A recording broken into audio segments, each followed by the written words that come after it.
Welcome to China in Focus. I'm Tiffany Meyer. Our top story. President Trump is expected to meet Chinese regime leader Xi Jinping at the end of October. Treasury Secretary Scott Bessent predicts a pretty big breakthrough in trade talks. And as leaders in Beijing prepare for a key party summit, experts say Xi may be losing his grip on power. U.S. federal agents revealing they've disrupted a China-linked plot aimed at crippling cell networks in New York City. The scheme involves hundreds of SIM servers and thousands of SIM cards. Officials warn the threat is on an unprecedented scale. The U.S. Secretary of the Army calling China and Russia threats to the Korean Peninsula. What he said about the danger from Chinese-made drones. One of the biggest threats for mankind is drones. And the Chinese Communist Party is marking 76 years in power, but dissidents are calling it a national tragedy. In Canada, the regime's flag was flown upside down. In New York, protesters rallied, demanding an end to the CCP. Down with the Communist Party and the CCP's tyranny.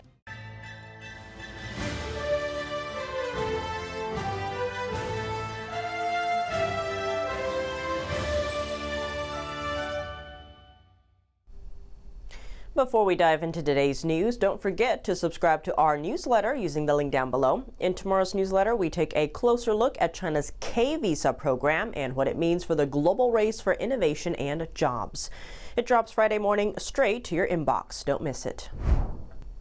President Trump is expected to meet Chinese regime leader Xi Jinping at the end of October. Treasury Secretary Scott Bessent predicts a pretty big breakthrough in the next round of trade talks. Here's a closer look. Soybeans are one of Beijing's main bargaining chips in U.S. trade talks. U.S. farmers are busy harvesting this year's crop, but so far, China hasn't placed any orders. President Trump is expected to meet with China's Xi Jinping on the sidelines of the APEC summit in South Korea to discuss the issue.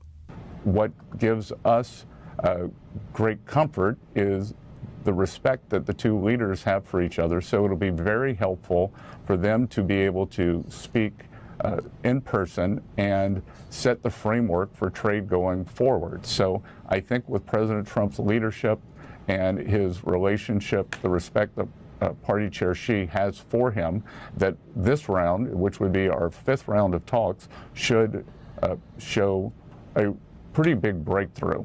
Bessent says the White House will announce a support plan for farmers, especially soybean growers, next Tuesday. The trade truce between the U.S. and China runs out on November 10th.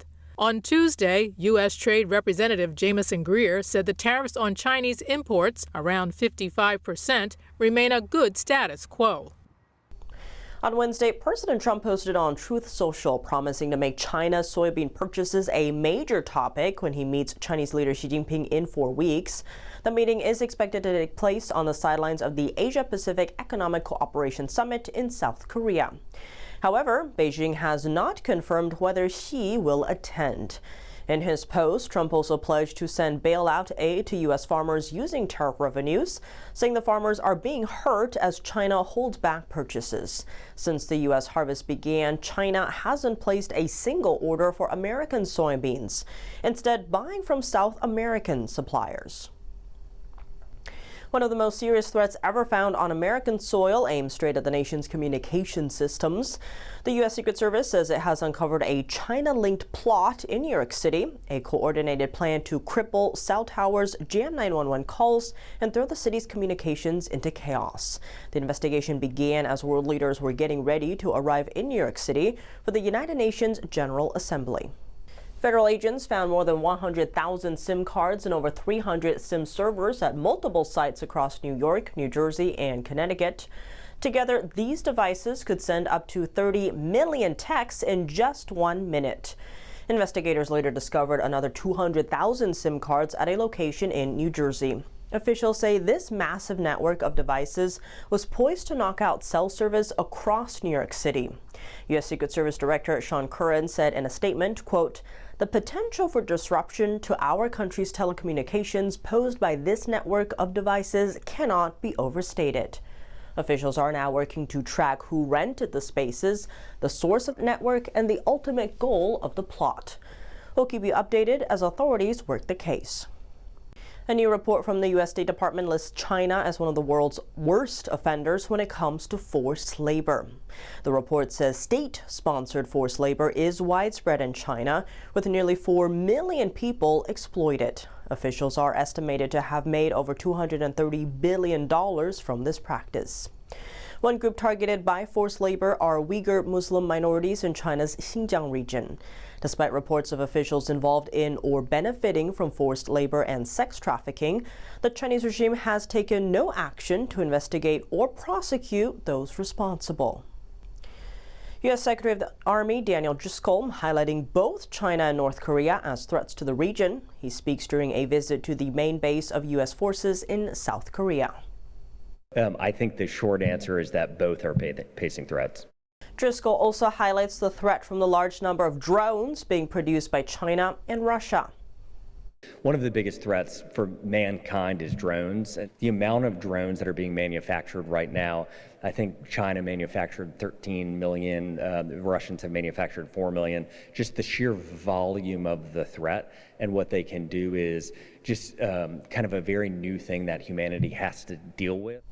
He says combating the drone threat requires a close partnership with South Korea and local tech companies, and that sharing real-time information with allies is key to tracking the drones. The U.S. maintains about 28,000 troops in South Korea. It's part of Washington's effort to deter nuclear-armed North Korea. The Chinese Communist Party and its overseas embassies are marking the 76th anniversary of the founding of the CCP regime. But in Canada, the CCP's red flag was seen flying upside down in front of the Chinese embassy.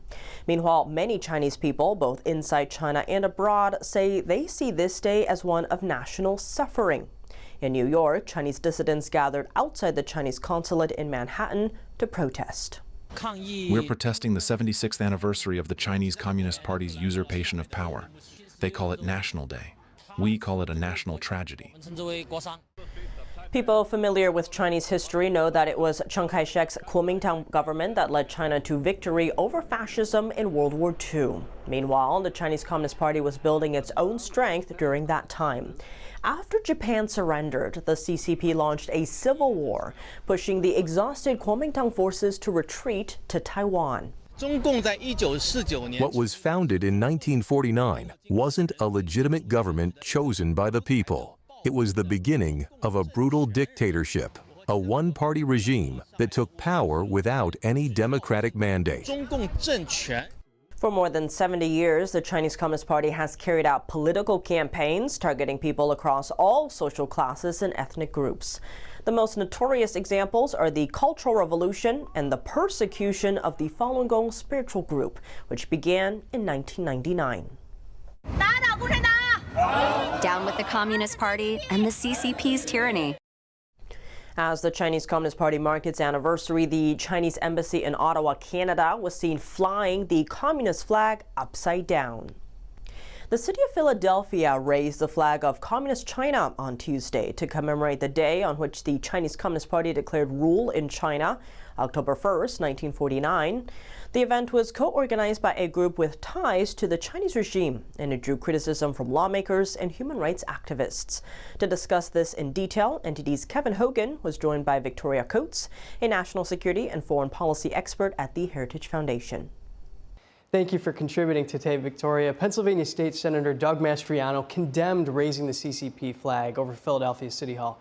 He says Americans should be standing with victims of oppression, not honoring their oppressors. What does this mean, that the birthplace of the American Constitution is raising the communist flag? It's just a disgrace, and all credit to Senator Mastriano for raising the flag literally on this issue. Apparently, it's been going on for a couple of years, and they kind of try to do it, under the radar so people don't get outraged about it. But this year, he shined a light on it.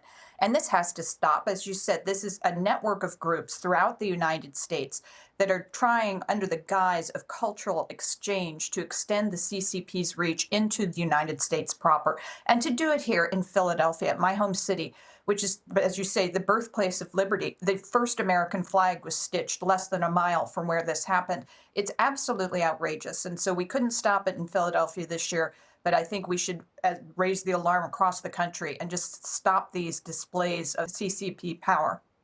And looking further into this, the founder of the Campaign for Uyghurs points to the CCP's genocide against Uyghurs to say that flying the Chinese regime's flag legitimizes terror and betrays the people who fled communist China in search of freedom in the U.S. So how do you see it?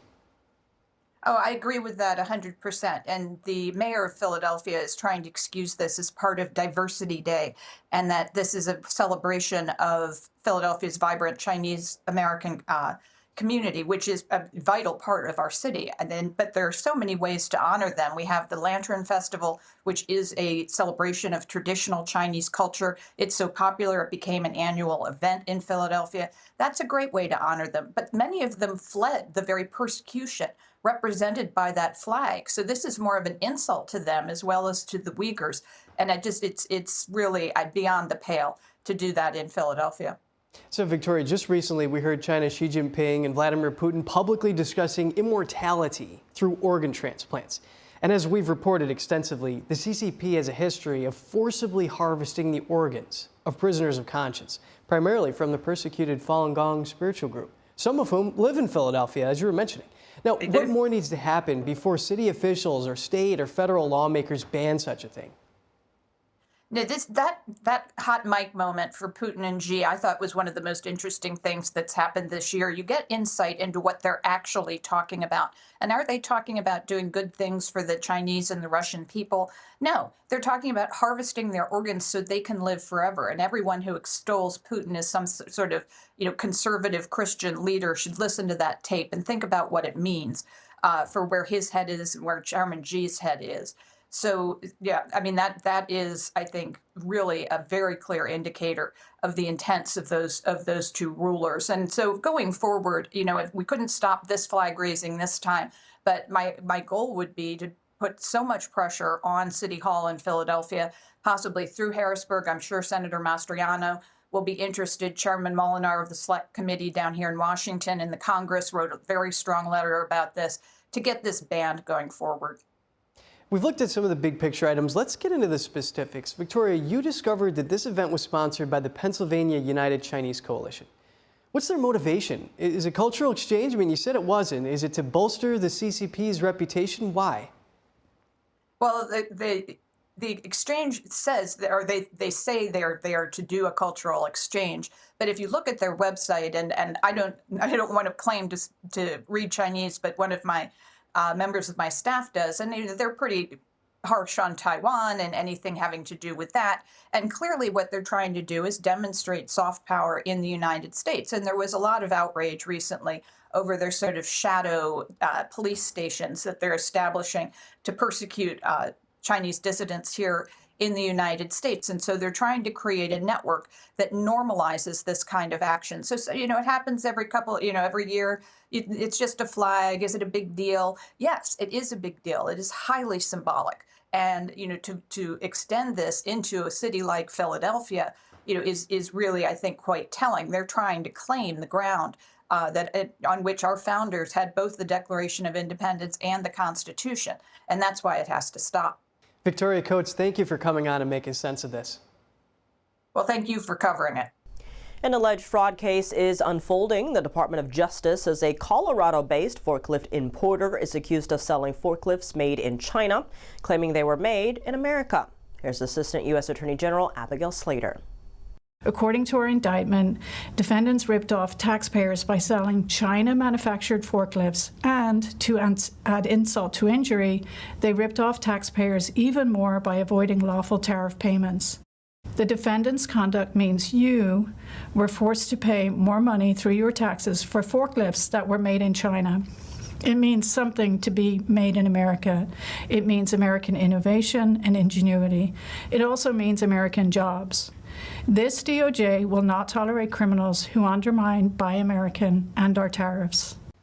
3 executives of Octane Forklifts and Endless Sales have been indicted for defrauding the federal government. Prosecutors say they certified China-made forklifts as U.S.-made and sold them to the Departments of War and Homeland Security, a violation of the Buy American Act. 2 company executives and 1 former executive are accused of wire fraud, tariff evasion, and falsifying documents to undervalue imports.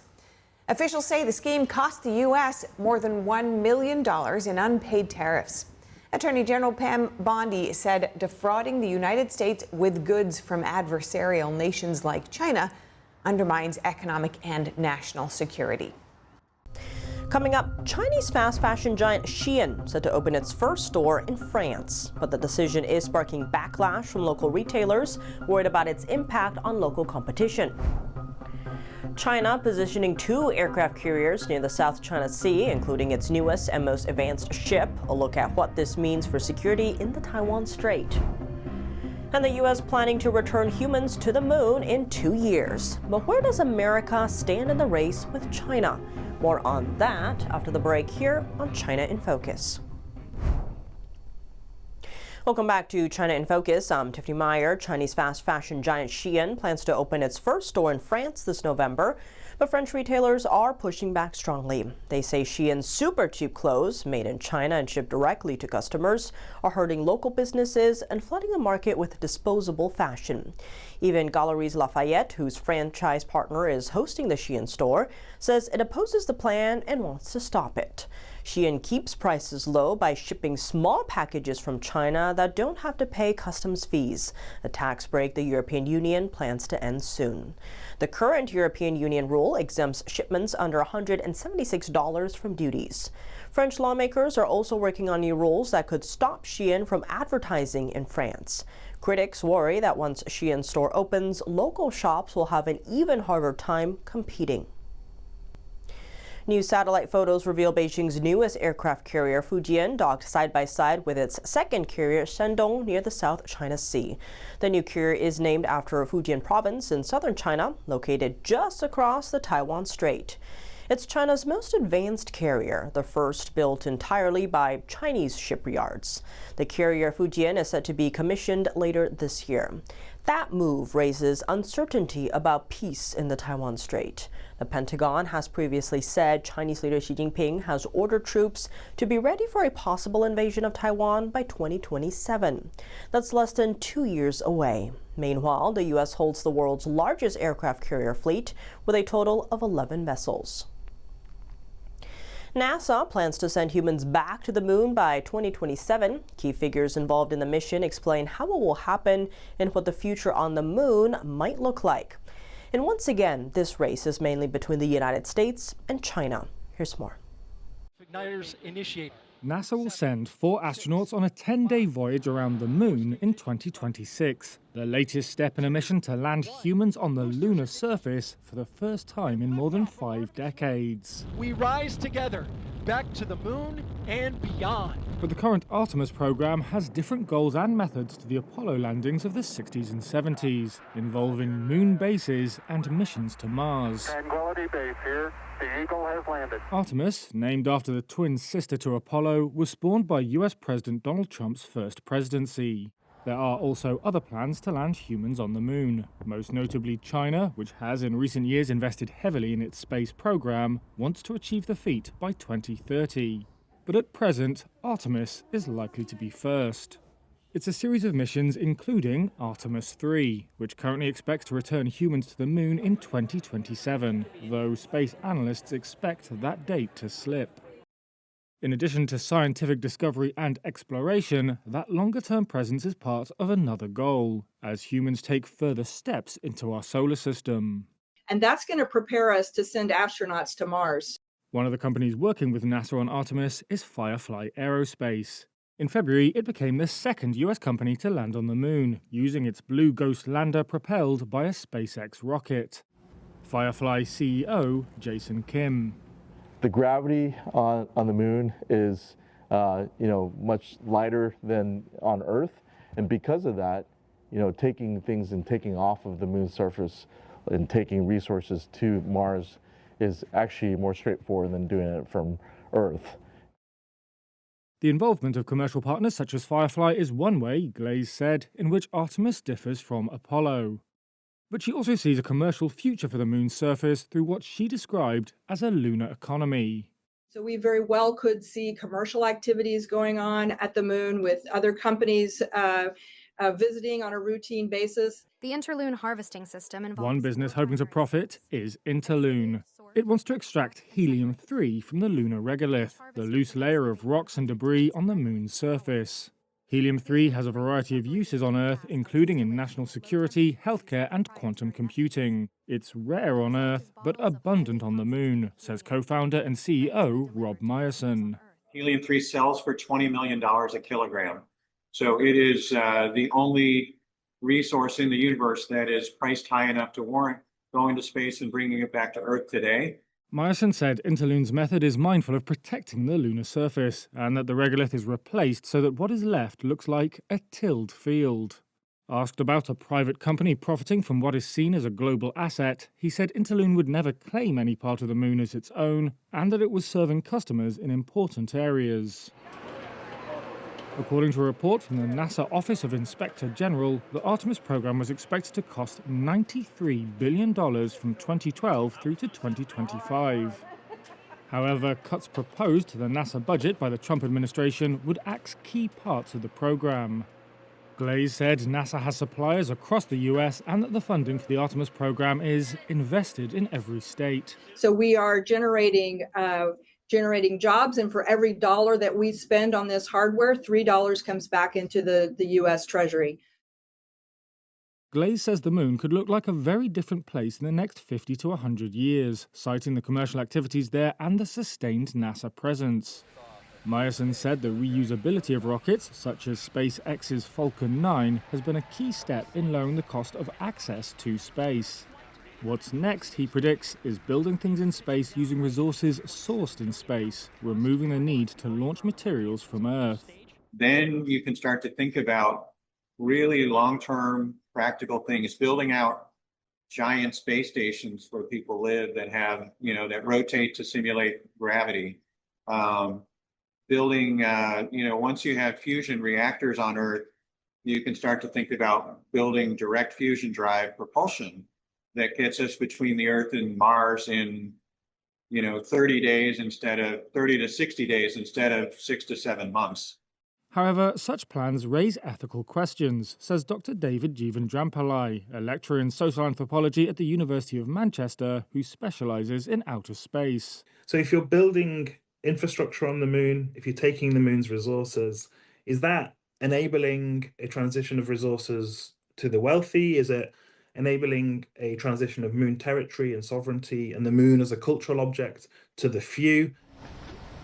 Almost every culture, Jeevan-Drampillai said, has some form of moon myth or relationship with the moon. Therefore, he argued, such space programs should feature more international dialogue around their cultural implications. What if one person's future building, he asked, is another person's denigration of a sacred space? That's all for today's China in Focus. I'm Tiffany Meyer. If you have any feedback on the show or have something you'd like to see us cover, send us an email at chinainfocus@ntd.com. We'd love to hear from you. Round-the-clock original news coverage, visit us at ntd.com or download our NTD app. Thanks for watching. See you tomorrow.